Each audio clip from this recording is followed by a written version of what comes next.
Hello, నేను మీ CS రావు. ప్రస్తుతం ఆంధ్రప్రదేశ్ ముఖ్యమంత్రి జగన్మోహన్ రెడ్డి తన ప్రచారానికి అయితే తాత్కాలిక బ్రేక్ ఇచ్చేశారు.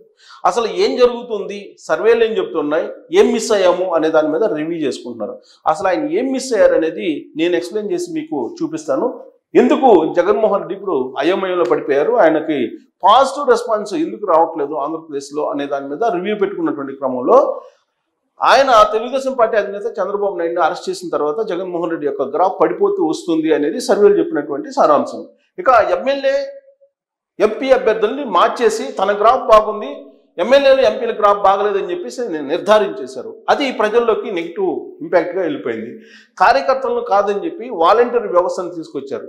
సో దాంతో జగన్మోహన్ రెడ్డికి అలాగే ఎమ్మెల్యేలకి ఎంపీలకి వాలంటీర్లకి మధ్య ఒక గ్యాప్ వచ్చేసింది. అక్కడ క్యాడర్ అనేది ఉంది. క్యాడర్ బదులుగా వాలంటీర్లకి ప్రాధాన్యత ఇవ్వడంతో క్యాడర్ అనే వాళ్ళు మిస్ అయిపోయారు. ఎమ్మెల్యేల దగ్గర అలాగే ఎంపీల దగ్గర వాళ్ళకి లైసెన్సింగ్ లేదు.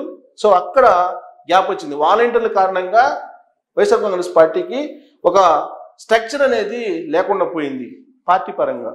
ఇక ల్యాండ్ టైటిలింగ్ యాక్ట్ అనేది జగన్మోహన్ రెడ్డికి అత్యంత ప్రమాదకరమైనటువంటి నెగిటివ్ని తీసుకొచ్చేటువంటి ఒక చట్టం అది. ఒకవేళ ఆయన కనుక ఓటేస్తే రాబోయేటువంటి రోజుల్లో ఆస్తులన్నీ కూడా ఒరిజినల్ డాక్యుమెంట్లు తీసుకొని ఆయన తాకట్టు పెట్టుకుంటాడు అనేటువంటి ప్రచారం వెళ్ళిపోయింది. దానికి అనుగుణంగా ఆయన రీసర్వే చేసి ఆయన బొమ్మతోటి పాస్ పుస్తకాలు ఇస్తున్నారు. అందుకే అది ఒక పెద్ద నెగిటివ్ పాయింట్గా ఇప్పుడు అయ్యింది. ఇక మేనిఫెస్టోలో కొత్త హామీలు ఏమీ లేకపోవటం. మేనిఫెస్టోని అయితే విడుదల చేశారు. నవరత్నాలు 2.0 అన్నారు ఆయన. కానీ ఆ నవరత్నాలు ఏవైతే ఉన్నాయో వాటినే సరిగ్గా అమలు చేయలేదు అనేటువంటి అభిప్రాయం ఉంది. ఎందుకంటే రైతులకు చెప్పింది 13,500 ఆయన చెప్పింది, కానీ ఆయన ఇస్తుంది 7,500. మిగతా 6,000 నరేంద్ర మోడీది. అలాగే మిగిలినటువంటి స్కీముల్లో కూడా చాలా కోత పెట్టారు అనేది ఉంది, అసంతృప్తి ఉంది. సో దాన్నే నమ్ముకొని మళ్ళీ 2.0 అంటూ నవరత్నాలని చెప్పారు. మేనిఫెస్టోలో పెద్దగా ఏమి ప్రాధాన్యత ఉండేటువంటి అంశాలు. ఆయన 28 పథకాలను రద్దు చేశారు. ఆ పథకాల గురించి మాట్లాడలేదు ఆయన. వివిధ వర్గాలకు సంబంధించి ఎస్సీ, ఎస్టీ, బీసీ, మైనారిటీలకు సంబంధించి వాటి గురించి మాట్లాడకపోవడం అనేది మేనిఫెస్టోలో అదొక పెద్ద డ్రాబ్యాక్. ఇక గులకరాయితోటి సానుభూతి వస్తుంది అనుకున్నారు. ఆయన స్టిక్కర్ వేసుకున్నారు. దాదాపుగా 3 వారాల పాటు స్టిక్కర్ వేసుకున్నారు. కానీ సానుభూతి రాలేదని సర్వేలు చెప్పిన తర్వాత ఆ స్టిక్కర్ను తీసేయటం అనేది అదొక మైనస్ పాయింట్. ఇక 3 రాజధానులు అనేది ఆయన అనౌన్స్ చేశారు. మేనిఫెస్టో ప్రకటించేటువంటి సందర్భంగా మళ్ళీ 3 రాజధానులు వైజాగ్లోనే నేను ప్రమాణ స్వీకారం చేస్తానని చెప్పడం అనేది ఆయన చేసినటువంటి మరొక పెద్ద తప్పు. ఇక ఇంటి దగ్గరే పెన్షన్లు ఇవ్వకుండా వృద్ధుల్ని ప్రస్తుతం ఇబ్బంది పెడుతున్నారు. ఎందుకు ఇబ్బంది పెడుతున్నారు అని అంటే చంద్రబాబు నాయుడు మీద చెప్తున్నారు కానీ కంప్లైంట్ చేశారని.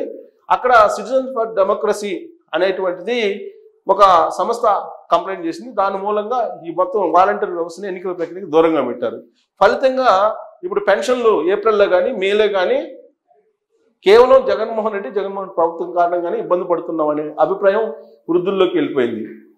సో చెప్పుకోవడానికి చేసింది ఏమీ లేదని చెప్పి అబద్ధాలని కళ్ళు ఆర్పకుండా తన బిగ్గర గొంతుతోటి చెప్తున్నారు అనేటువంటి అభిప్రాయం ప్రజల్లోకి చాలా బాగా బలంగా వెళ్ళిపోయింది. కారణం ఏంటంటే సిపిఎస్ రద్దు అన్నారు, మద్య నిషేధం అన్నారు, ప్రత్యేక హోదా అన్నారు. ఇవేమీ ఇప్పుడు మాట్లాడలేదు ఆయన. సో అందుకే ఆయన అబద్ధాలు చెప్తున్నారు అనేటువంటి అభిప్రాయం వెళ్ళిపోయింది ప్రజల్లోకి. వివేక హత్య కేసులో అవినాష్ రెడ్డికి ఫుల్ సపోర్ట్ చేయడం కూడా ఆయన చేసినటువంటి పెద్ద తప్పుగా ఇప్పుడు ప్రజల్లో బలంగా ఉంది. కారణం ఏంటంటే సిబిఐ అవినాష్ రెడ్డికి సంబంధించినటువంటి అంశంలో చాలా క్లియర్గా షార్ట్ షీట్ వేసింది. దాన్నే కాదంటున్నారు జగన్మోహన్ రెడ్డి. అది పెద్ద నెగిటివ్ పాయింట్. ఇక షర్మిల ప్రైవేట్ జీవితంలోకి వెళ్ళి వైఎస్ఆర్ కాంగ్రెస్ పార్టీకి సంబంధించినటువంటి సోషల్ మీడియా కానీ లేదంటే మెయిన్ మీడియా కానీ ఆమెను దూషించడం, ఆమెను ప్రైవేట్ జీవితాల్లోకి వెళ్ళి కించపరచడం, ఇవన్నీ కూడా పెద్ద నెగిటివ్ పాయింట్స్. ఆమె కట్టుకున్నటువంటి చీర పసుపు కలర్ ఉందని చెప్పి కామెంట్ చేయడం కూడా మహిళలకు ఎంత గౌరవిస్తారు జగన్మోహన్ రెడ్డి అనే దానికి నిదర్శనంగా అది కన్వర్ట్ అయ్యి నెగిటివ్ పాయింట్గా మారింది. ఇంకా ఎన్డీఏలో చేరడానికి ఆయన ప్రయత్నం చేస్తున్నాడు అనేటువంటి సంకేతాలు జగన్మోహన్ రెడ్డి ఇచ్చారు. అంటే వైఎస్ఆర్ కాంగ్రెస్ పార్టీ ఎంపీలతోటి కూడినటువంటి ప్రభుత్వం ఢిల్లీలో ఏర్పడబోతుంది, అది ఎన్డీఏ అనేటువంటి సంకేతాలు ఇచ్చారు. ఎన్డీఏలో కలుస్తానని సంకేతాలు ఇవ్వడం కూడా జగన్మోహన్ రెడ్డికి ఒక పెద్ద మైనస్ పాయింట్. మైనారిటీ ఓట్లు దూరం అవుతున్నాయి. ఇక ధర్మారెడ్డిని తిరుమల తిరుపతి దేవస్థానం ఈవోని కొనసాగించాలని లేఖ రాశారు జగన్మోహన్ రెడ్డి. ధర్మారెడ్డి మీద ఇప్పటికే అనేకమైనటువంటి నెగిటివ్ పాయింట్స్, ఆరోపణలు ఉన్నాయి. అలాంటి ఆయన్ని కంటిన్యూ చేయటం అంటే తిరుమల తిరుపతి దేవస్థానాన్ని బేస్ చేసుకొని జగన్మోహన్ రెడ్డి ప్రభుత్వం ఏదో చేస్తుంది అనేటువంటి అనుమానాలకు బలం చేకూరేలాగా ఆయన లెటర్ ఉంది. ఇక విజయమును గౌరవాధ్యక్షురాలుగా వైఎస్ఆర్ కాంగ్రెస్ పార్టీ నుంచి తొలగించారు, అది కూడా నెగిటివ్ పాయింట్. విజయసాయి రెడ్డిని ఉత్తరాంధ్ర ఇన్ఛార్జిగా ఎందుకు తీసేశారు, మార్చారు అనేది అందరికీ తెలుసు. అక్కడ ఆయన ల్యాండ్ గ్రాబింగ్ పాల్పడ్డారు అనేటువంటి ఆరోపణల మీద ఆయన తొలగించారు అనేది మైనస్ పాయింట్. ఇంకా తిరుమల నిధుల్ని, తిరుమల తిరుపతి దేవస్థానానికి సంబంధించిన నిధులను విచ్చలవిడిగా సొంత పార్టీ వాళ్ళకి కాంట్రాక్ట్ రూపంలో ఇచ్చి వాటిని దుర్వినియోగం చేశారు, తిరుమల తిరుపతి దేవస్థానానికి ఉన్నటువంటి కళ తప్పేలా చేశారు అనేటువంటి అభిప్రాయం జగన్మోహన్ రెడ్డికి, జగన్మోహన్ రెడ్డి ప్రభుత్వం మీద ఉంది. ఇక కరుణాకర్ రెడ్డిని తిరుమల తిరుపతి దేవస్థానం చైర్మన్గా చేశారు, ఆయన మీద అనేకమైనటువంటి ఆరోపణలు ఉన్నాయి.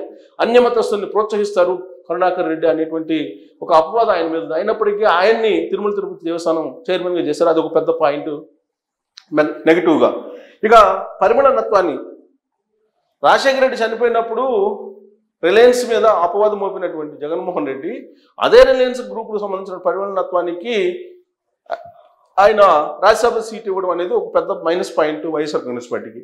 ఇక దావోస్ వెళ్ళి ఆదానితోటి చట్టాపట్టాలు వేసుకొని ఆయనతోటి కలిసి బిజినెస్ ఒప్పందాలు చేసుకోవడం అనేది ఒక పెద్ద మైనస్ పాయింట్గా జగన్మోహన్ రెడ్డికి కనిపిస్తుంది. అది మోడీ ఏం చెప్తే అది చేస్తున్నారు అనే దానికి ఆ భేటీ ఉదాహరణగా వెళ్ళిపోయింది ప్రజల్లోకి. ఇక విశాఖలో ఋషికొండ మీద 500 కోట్ల రూపాయల పైగా విలాసవంతమైనటువంటి భవనం నిర్మించుకున్నారు జగన్మోహన్ రెడ్డి. అక్కడ పర్యావరణానికి విరుద్ధంగా, అలాగే నిబంధనలకు విరుద్ధంగా విలాసవంతమైనటువంటి నిర్మాణం చేపట్టారు. ఆ భవనం 500 కోట్లు అయిపోయింది అని చెప్పి సోషల్ మీడియాలో వైరల్ అయినటువంటి అంశం పెద్ద నెగిటివ్ పాయింట్ వైఎస్ఆర్ కాంగ్రెస్ పార్టీకి.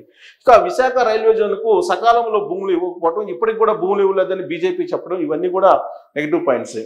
పోలవరం ఎత్తు తగ్గించడానికి జగన్మోహన్ రెడ్డి సిద్ధపడ్డారు, అది కూడా ఆయనకు ఒక పెద్ద మైనస్ పాయింట్. ఇక కడప జిల్లా వాళ్ళనే సిఎస్గా అలాగే డీజీపీగా నియమించుకొని ఆయన సామాజిక వర్గ ఈక్వేషను లేదంటే సామాజిక ఈక్వేషను నేను అందరికీ ప్రాధాన్యత ఇస్తానని చెప్పడంలో అసలు నిజం లేదు అనే దానికి మొత్తం కడప జిల్లాకు సంబంధించినటువంటి చీఫ్ సెక్రటరీ, డీజీపీ, ముఖ్యమంత్రి ముగ్గురు ఉండటం, ఒకే జిల్లాకి ఒకే సామాజిక వర్గానికి సంబంధించినటువంటి వాళ్ళు ఉండడం అనేది ఒక పెద్ద మైనస్ పాయింట్ ఆయన చెప్పేటువంటి సామాజిక ఈక్వేషన్కి. ఇక ఏపీసీఐడి ఓవర్ యాక్షన్ చేసింది. ఏపీసీఐడి ఏ విధంగా గత 5 సంవత్సరాల నుంచి ఇళ్లలోకి అర్ధరాత్రి పూట వెళ్ళి ఏ విధంగా భయకంపితులు చేసింది ప్రజల్ని అనేది చూసాం, అది ఒక పెద్ద మైనస్ పాయింట్. ఏపీసీఐడి అంటేనే జగన్మోహన్ రెడ్డి ప్రైవేట్ సైన్యం అనేటువంటి ఒక అభిప్రాయం ప్రజల్లోకి బలంగా వెళ్ళడం అనేది ప్రమాదకరం వైఎస్ఆర్ కాంగ్రెస్ పార్టీకి రేపు ఎన్నికల్లో. ఇక రఘురామకృష్ణరాజు పైన 3rd డిగ్రీ ప్రయోగించినటువంటి సంగతి అందరికీ తెలిసిందే. ఆయన కూడా చెప్పారు, ఆల్రెడీ లోక్సభ స్పీకర్ కూడా కంప్లైంట్ చేశారు. 3rd డిగ్రీ ప్రయోగించడం తీసుకెళ్లి పోలీసుల ద్వారా అనేది జగన్మోహన్ రెడ్డికి ఒక పెద్ద నెగిటివ్ పాయింట్.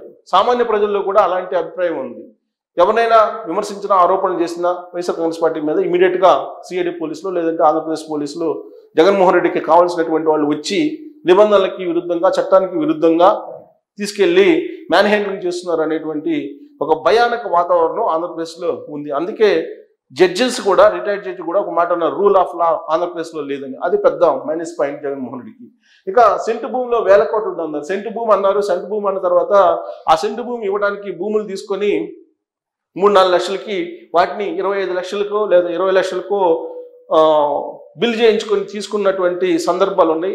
అది పెద్ద భూదందా నడిచింది ఆంధ్రప్రదేశ్లో. కొన్ని 1000 కోట్ల రూపాయల భూదందా అనేది పెద్ద మైనస్ పాయింట్ 1 సెంటు భూమి విషయంలో. ఇక Anantababu MLC, YSR Congress party MLC driver, అనంతబాబుకు సంబంధించినటువంటి హత్య చేసి అనంతబాబు డోర్ డెలివరీ చేశారు. ఇక ఇసుక, లిక్కరు, భూమాఫియా, ఇక్కడ జరుగుతున్నటువంటి అవినీతి కేంద్రీకృతం అయిపోయింది. అదంతా తాడేపల్లికి వెళ్ళిపోతుంది అనేది ఒక పెద్ద ఎత్తున ప్రచారం జరగడం అనేది జగన్మోహన్ రెడ్డికి ఒక పెద్ద మైనస్ పాయింట్. 28 దళిత పథకాలకు కోత పెట్టేసి నవరత్నాలు చూపిస్తున్నారు అనేది ప్రజలు నమ్ముతూ ఉన్నారు. ఎంత కోత పెట్టాడో 28 పథకాల ద్వారా అనేది కూడా లెక్కిస్తూ ఉన్నారు. అది కూడా జగన్మోహన్ రెడ్డి రేపు ఓటమికి కారణం కాబోతుంది. ఇక ఒక్క డిఎస్సి కూడా ఇప్పటి వరకు ఆయన అనౌన్స్ చేయలేదు. జాబ్ క్యాలెండర్ అన్నారు, యూత్ని నమ్మించారు, కానీ ఇప్పటి వరకు కూడా ఒక డిఎస్సి అనౌన్స్ చేశారు. అందుకే డిఎస్సి మీద తొలి సంతకం పెడతానని చెప్పి చంద్రబాబు నాయుడు చెప్తున్నారు. అది ఒక పెద్ద మైనస్ పాయింట్ జగన్మోహన్ రెడ్డికి. ఇక విశాఖ ఉక్కు ప్రైవేటీకరణకు సంబంధించి అసలు అక్కడ ఏం జరుగుతుందో కూడా తెలియనట్టు ఈ మధ్యకాలంలో విశాఖ వెళ్ళి ఆయన మాట్లాడారు. విశాఖలో నష్టంలో ఉందా విశాఖ ఉక్కు అనేది ఆయన అన్నారు. అంటే వ్యంగ్యాస్త్రాల కార్మికులతోటి అసలు విశాఖ ఉక్కు ప్రైవేటీకరణ జరుగుతుంటే మనం టెండర్ వేసుకొని పాడదాం అని చెప్పి అంటాం అనేది అసలు దాని మీద ఉద్యమం చేయాలి అనేటువంటి ఆలోచన లేకుండా కార్మికులకి మరోలాగా చెప్పడం అనేది ఒక పెద్ద మైనస్ పాయింట్. ఇక ఆయన ఇచ్చినటువంటి హామీల్లో 143 హామీలు మీద మాట తప్పాడు. ఆ లిస్టు కూడా ఆల్రెడీ ఇంతకుముందే మీకు వీడియో రూపంలో ఆల్రెడీ ప్రజెంట్ చేస్తుంది, చూడొచ్చు మీరు కూడా. ఇక డాక్టర్ సుధాకర్ కేవలం కరోనా టైంలో మాస్క్ అడిగినందుకు ఆయన్ని ఏ విధంగా వేధించి ఆయన్ని ఈ లోకం నుంచి పంపించేలా చేశారో అది అందరికీ కూడా దళితులకు గుర్తుండి ఉంది. ఇక సామాజిక మాధ్యమాలపైన పోలీసులను ఉసుగొల్పారు. ఏ విధంగా సోషల్ మీడియాలో స్వేచ్ఛ లేకుండా చేయగలిగారు అనేది కూడా చూసాం. పోలీసులు ఏ విధంగా ఉసుగొల్పారు అనేది కూడా చూసాం. ఇక జడ్జిలకు వ్యతిరేకంగా వాళ్ళ ప్రైవేట్ జీవితాల్లోకి వెళ్ళి పోస్టులు పెట్టి వాళ్ళని వెంటాడింది YSR Congress party social media. ప్రతిగా సిబిఐ ఎంక్వైరీ కూడా జరుగుతుంది. విశాఖలో ఇన్సైడర్ ట్రేడింగ్ జరిగింది అనేది బాగా పెద్ద ఎత్తున వెళ్ళింది. అమరావతిలో ఇన్సైడర్ ట్రేడింగ్ జరిగిందని వైఎస్ఆర్ కాంగ్రెస్ పార్టీ చెప్పింది. ఇప్పుడు విశాఖలో ఇన్సైడర్ ట్రేడింగ్ పెద్ద ఎత్తున జరిగింది అనేది విపక్షాలు చెప్పారు. ప్రజల్లో కూడా బలంగా వెళ్ళింది. కడప స్టీల్ ప్లాంట్కి 2 సార్లు శంకుస్థాపన చేసినటువంటి ముఖ్యమంత్రి ఎవరైనా ఉన్నారంటే అది వైఎస్ ఫ్యామిలీ. పట్టిసీమ ఎంతో దూరదృష్టి వచ్చి చంద్రబాబు నాయుడు నిర్మించినటువంటి పట్టిసీమను మూలన పడేశారు. ఇప్పుడు అనివార్యంగా దాన్ని వాడాల్సి వస్తుంది. ఇంతకాలం పాటు పట్టిసీమ అవసరం లేదు, అది అనవసరంగా కట్టారని ఆరోపణలు చేసినటువంటి జగన్మోహన్ రెడ్డి ఇప్పుడు అనివార్యంగా మంచినీళ్ళ కోసమైనా పట్టిసీమను వాడాల్సిన పరిస్థితి రావడం అనేది అది negative point YSR Congress party. కేసీఆర్తో జత కట్టడం అనేది ఆంధ్రప్రదేశ్ ప్రజలకు సుతారము ఇష్టం లేనటువంటి అంశం. అది చాలా సెన్సిటివ్గా ప్రజల్లోకి వెళ్ళిపోయింది. మోడీతో చేతులు కలపడం, బీజేపీ తోటి అంటకాగటం అనేది మన ఆంధ్రప్రదేశ్ ప్రజలు మొదటి నుంచి కూడా చూస్తూ ఉన్నారు. సో అందువల్ల ఆయనకి ఖచ్చితంగా వ్యతిరేకత ఉండే అవకాశం ఉంది. రిలయన్స్తో చట్టాపట్టాలు వేసుకోవడం అనేది మరొక negative point. So YSR helicopter ప్రమాదం జరిగింది. అప్పుడేమో సిబిఐ ఎంక్వైరీ కావాలన్నారు, దాని మీద ఎంక్వైరీ కావాలన్నారు. ఎంక్వైరీ చేశారు. ఎంక్వైరీ చేసిన తర్వాత అది క్యూములోనిమస్ మేఘాల ద్వారా హెలికాప్టర్ ప్రమాదం జరిగిందని చెప్పినప్పటికి కూడా కాంగ్రెస్ వాళ్ళదే ఇప్పటికి కూడా ఉందని చెప్పి ఇటీవల కాలంలోనే సజ్జల రామకృష్ణారెడ్డి వాళ్ళు ప్రెస్ మీట్లో చెప్పడం అనేది కూడా ప్రజల్ని తప్పుదోవ పట్టిస్తున్నారు అనేది వెళ్ళిపోయింది. బాబాయ్ మర్డర్ కేసు విషయంలో కూడా అదే చెప్తున్నారు. సిబిఐ విచారణని అప్పుడు కోరారు, ఇప్పుడేమో వద్దంటున్నారు. దాని మీద కూడా జగన్మోహన్ రెడ్డికి ఒక పెద్ద నెగిటివ్గా ఉంది. ప్రత్యేక హోదాను కంప్లీట్గా అటకెక్కించారు, అదొక పెద్ద మైనస్ పాయింట్. అసలు దాని గురించి మాట్లాడలేదు. సరే, వైఎస్ఆర్ పేరును సిబిఐ ఛార్జ్ షీట్లో చేర్చడం అనేది అంశం ఇప్పుడు కొత్తగా తెర మీదకి వచ్చింది. అది జగన్మోహన్ రెడ్డే చేర్చారు, సిబిఐ ఛార్జ్ షీట్లో చేర్చేలాగా పొన్నవోలు సుధాకర్ రెడ్డి చేత పిటిషన్ వేయించారు. అది జగన్మోహన్ రెడ్డి అనేది ఇప్పుడు ప్రజల్లోకి చాలా బలంగా వెళ్ళింది. తర్వాత క్యాబినెట్లో ఉన్నటువంటి మంత్రులను కాదని సలహాదారులని వందలాది మందిని తీసుకున్నారు. వాళ్ళందరికీ కొన్ని వందల కోట్ల రూపాయలు శాలరీస్ ఇస్తున్నారు. అది ఒక పెద్ద నెగిటివ్ పాయింట్ జగన్మోహన్ రెడ్డి ప్రభుత్వానికి. సో అసెంబ్లీలో భువనేశ్వరి శీలాన్ని శంకిస్తూ మాట్లాడి అభాండాలు వేశారు. అది ఇప్పటికి కూడా జగన్మోహన్ రెడ్డి వెంటాడుతుంది. ఇక మంత్రులు భూత పురాణం అనేది మనం చూస్తూనే ఉన్నాం. అది మంత్రులు భూత పురాణాన్ని ఎవరు ఆంధ్రప్రదేశ్ ప్రజలు మర్చిపోరు. ఇక ఎన్టీఆర్ హెల్త్ యూనివర్సిటీ పేరు మార్చారు, దాన్ని వైఎస్ఆర్ హెల్త్ యూనివర్సిటీగా చేర్చారు. అది ఒక పెద్ద మైనస్ పాయింట్. ఎందుకంటే ఎన్టీ రామారావుకి ఇప్పటికి కూడా ఆయన చనిపోయిన తర్వాత కూడా అభిమానులు ఉన్నారు. ఆయన ఇప్పటికి కూడా దేవుడిగా కొలుస్తుంటారు. అలాంటి ఎన్టీ రామారావు పేరుని హెల్త్ యూనివర్సిటీ తీసేసి వైఎస్ఆర్ పేరుని పెట్టారు. అది ఒక పెద్ద నెగిటివ్ పాయింట్. సచివాలయానికి ఒక్కరోజు కూడా జగన్మోహన్ రెడ్డి వెళ్ళలేదు. అది కూడా ఒక పెద్ద నెగిటివ్ పాయింట్. ప్రత్యేక విమానాలు, హెలికాప్టర్ని విచ్చలవిడిగా వాడేస్తున్నారు జగన్మోహన్ రెడ్డి. దానికి ఎంత ఖర్చు అవుతుందో, ప్రజాదరణం ఎంత దుర్వినియోగం అవుతుందో ఆలోచించట్లేదు. అదొక పెద్ద నెగిటివ్ పాయింట్. ఇవన్నీ కూడా జగన్మోహన్ రెడ్డికి రేపు రాబోయేటువంటి రోజుల్లో ఒక పెద్ద హడ్డిల్గా మారబోతున్నాయి ఈ అంశాలు.